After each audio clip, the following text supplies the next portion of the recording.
Hey guys, welcome back to Learning at Go British. Today we're going to review the future perfect and the future perfect continuous, which are very similar, okay? We use the future perfect to mention something already finished in the future. For example, imagine that I'm going to do a travel to London by plane.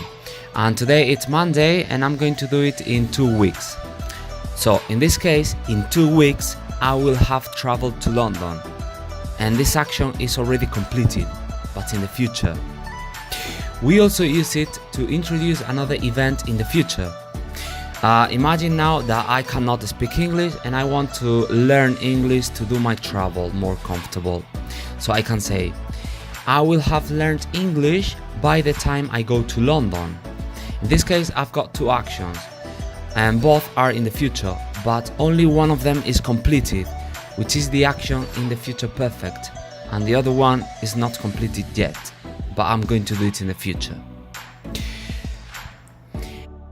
Now, we use the future continuous to mention something in progress in the future. That's why it is called continuous, okay? For example, imagine that I have already landed in London and I'm just walking and sightseeing the city and putting a flag on the Tower Bridge. No, I'm kidding.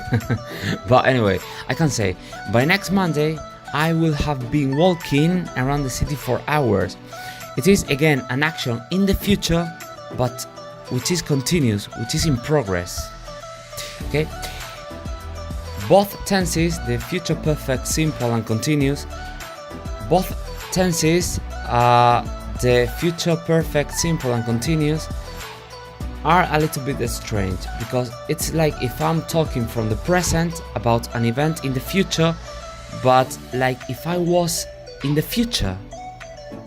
It's something strange, isn't it? Anyway, let's see the structure. For the future perfect, I need to put the subject together with 2 auxiliary verbs, the one for the future, which is will, and the one for the perfect, which is have, and then the past participle of the verb. For instance, I will have traveled to London by May. And now, in the case that you are going to use irregular verb, remember that the past participle is set in the 3rd column, okay?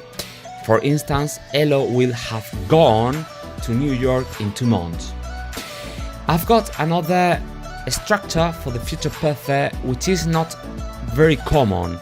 And in this case, you use the verb to be going to have. For example, I'm going to have traveled to London, or Elo is going to have gone to New York. But remember, it is not very typical and not very common, so I recommend you to use the first one. Good. Now, let's see the structure for the future perfect continuous. In this case, you need the auxiliary verb of the future, which is will, and the auxiliary of the perfect, which is have. But you need to include the continuous form, which is being, and the verb in ing, progressive. For example, I will have been walking around the city for hours, okay? It may look a little bit complicated, but remember, it's just all about practice, and I bet that you will do it in short time, okay? So that's pretty much the end of the video. I hope you like it. Remember to visit our website at gobritish.es and follow us on Instagram at gobritishschool. See you next time, guys. Lots of love. Bye bye.